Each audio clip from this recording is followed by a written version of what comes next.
Hello दोस्तों, कैसे हैं आप सभी। आई होप आप सभी अच्छे होंगे। प्लीज आप इस चैनल पर नए हैं तो प्लीज इस चैनल को सब्सक्राइब जरूर कीजिए। बुरी से बुरी नजर, बद्दुआ, श्राप हटाने का शक्तिशाली उपाय।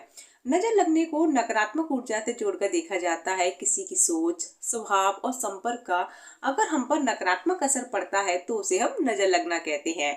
नजर लगने की वजह से जीवन में पॉजिटिव एनर्जी रुक जाती है और व्यक्ति की प्रकृति में रुकावट आने लगती है। नजर लगने से लोग अक्सर बीमार भी रहने लगते हैं, पर अगर वह अपनी जांच करवाते हैं तो रिपोर्ट्स नॉर्मल आती है, लेकिन फिर भी वह बीमार रहते हैं और तरक्की में रुकावट आने लगती है। मन बिना वजह अशांत रहता है और आसपास सारी चीजें खराब होने लगती हैं। किसी घर को नजर लग जाए तो सदस्यों के बीच में आपसी कलह कलेश बढ़ जाता है। सारा धन बीमारियों पर खर्च होने लगता है। खास तौर पर बच्चों को बहुत जल्दी नजर किसी न किसी की नजर लगी जाती है। मैं आपको उपाय बताती हूँ। ये उपाय आप कभी भी कर सकते हैं, पर यह उपाय अगर आप शनिवार इतवार को करते हैं तो सबसे बेस्ट होता है। अगर कोई लड़की या महिला पीरियड से हो रही है तब भी हम ये उपाय कर सकते हैं। इसमें ऐसा कोई नियम नहीं है। अगर आप किराए के मकान में रहते हैं तब तो यह आपको विशेष उपाय करना चाहिए, क्योंकि आपसे पहले न जाने कौन रहा हो तो उसकी एनर्जी उस घर में हो जो किराए के घर में रहते हैं। वह उपाय जरूर करें।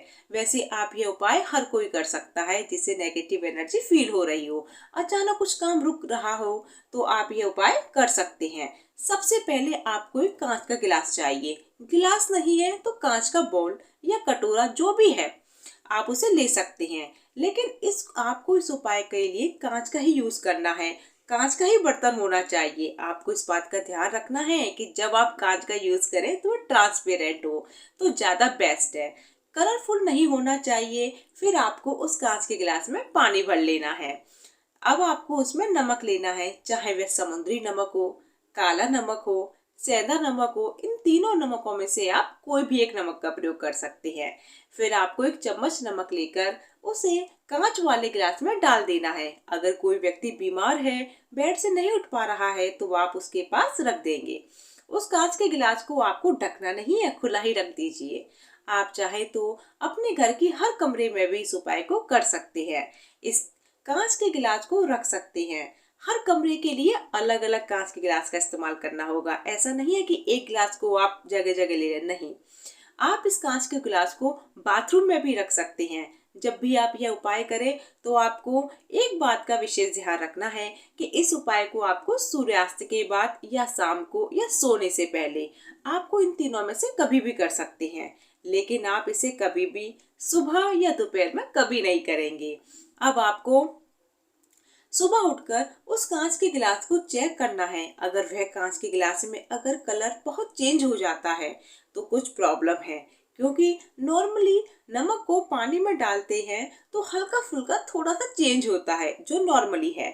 लेकिन अगर कलर बहुत ही चेंज हो जाता है, जैसे डार्क ब्राउन हो जाए, नीला हो जाए, हरा हो जाए, मेरा मतलब है कि वो पानी एकदम गहरा हो जाए, एकदम डार्क हो जाए। अगर आपने किसी व्यक्ति के ऊपर यह किया है या कमरे में किया है तो पता चल जाएगा कि उस व्यक्ति के ऊपर या कमरे में कोई नेगेटिव एनर्जी है। अगर किसी कमरे में यह उपाय किया है, मानो जैसे आपने 3 कमरे में यह उपाय किया, हर कमरे में एक एक कांच का गिलास रखा, 2 कमरे में पानी का कलर चेंज नहीं हुआ पर एक कमरे में पानी का कलर चेंज हो जाता है, तो आपको पता चल जाएगा इस कमरे में कोई नेगेटिव एनर्जी है। अगर यह उपाय किसी व्यक्ति पर करना है तो आपको कांच के गिलास में या कटोरी में एक चम्मच में डालकर उस व्यक्ति पर वार लेंगे। आप चाहे तो 3 बार या 7 बार या 9 बार, ये आपकी इच्छा पर डिपेंड करता है कि आप कितनी बार वारें। ठीक है, चाहे आप ऊपर से लेकर नीचे तक वारें या सिर पे वारें, क्योंकि ऐसा करने से यह होता है कि उस व्यक्ति की एनर्जी पानी के गिलास के अंदर आ जाती है। फिर उसे उस कमरे में रख दीजिए जहां पर वह व्यक्ति सोता है।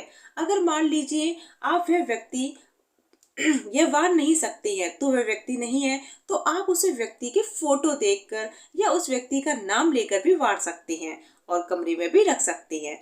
पर यह उपाय आप अपने घर के मेंबर के ऊपर ही करेंगे, क्योंकि घर के मेंबर की एनर्जी उस घर में रहती है। आप किसी बाहर मेंबर के ऊपर या उसकी फोटो को देखकर नहीं करेंगे, क्योंकि उस व्यक्ति की एनर्जी उस घर में नहीं है। फिर आप उस गिलास के पानी को सुबह उठकर बाथरूम में फ्लश कर देंगे। फिर उस बर्तन को अच्छे से धोकर साफ कर कर उसे उपयोग कर सकते हैं। अगर आपको पानी में डार्क कलर नजर आता है ना, तो उसके बाद आपको यह उपाय करना है। आपको लौंग लेनी है। लौंग आप 4-5 ले सकते हैं, ये आपकी इच्छा पर निर्भर करता है। फिर आपको ध्यान देना है कि लौंग आपको फूल वाली लेनी है, टूटी हुई नहीं होनी चाहिए, सिर्फ और सिर्फ फूल वाली। सीधे हाथ में रखकर मुट्ठी बंद करके अपने कमरे में ये उपाय करना है। तो सारे कमरों में घुमा दीजिए उस लौंग को लेकर। अगर किसी व्यक्ति के ऊपर करना है तो उस व्यक्ति के ऊपर वह लौंग वार देंगे। फिर उसके बाद उस लौंग को लेकर गेट के बाहर जो चौखट होती है वहां पर अंदर या बाहर जैसे आपको ठीक लगे, लेकिन यह उपाय आपको चौखट पर ही करना है, जो मेन गेट की चौखट होती है। फिर आपको थोड़ा सा कपूर लेकर एक बर्तन में कपूर और लौंग को जला देना है। जब वह जल जाए, पूरी तरह से अच्छी तरह से जल जाए, तो फिर आपको उसे घर के बाहर फेंक देना है। बस इतना सा उपाय करना है। इस उपाय को जरूर करके देखिएगा। किसी भी तरह की नेगेटिव एनर्जी है या नजर दोष है या श्राप लगा हुआ है, यह बहुत ही असरदार उपाय है। इस उपाय को करने के बाद आपको बहुत ही रिलैक्स महसूस होगा। इसका कोई नियम नहीं है कि आपको इसे किस समय जलाना है। ठीक है, आप चाहें तो अगले दिन जला सकते हैं या 1-2 दिन बाद जला सकती हैं, ये आपकी मर्जी है। इस वीडियो को ज़्यादा से ज़्यादा शेयर करें, सब्सक्राइब करें, लाइक कमेंट करें। जय श्री राम जरूर लिखिएगा प्लीज़ दोस्तों, ज़्यादा से ज़्यादा शेयर करें। धन्यवाद।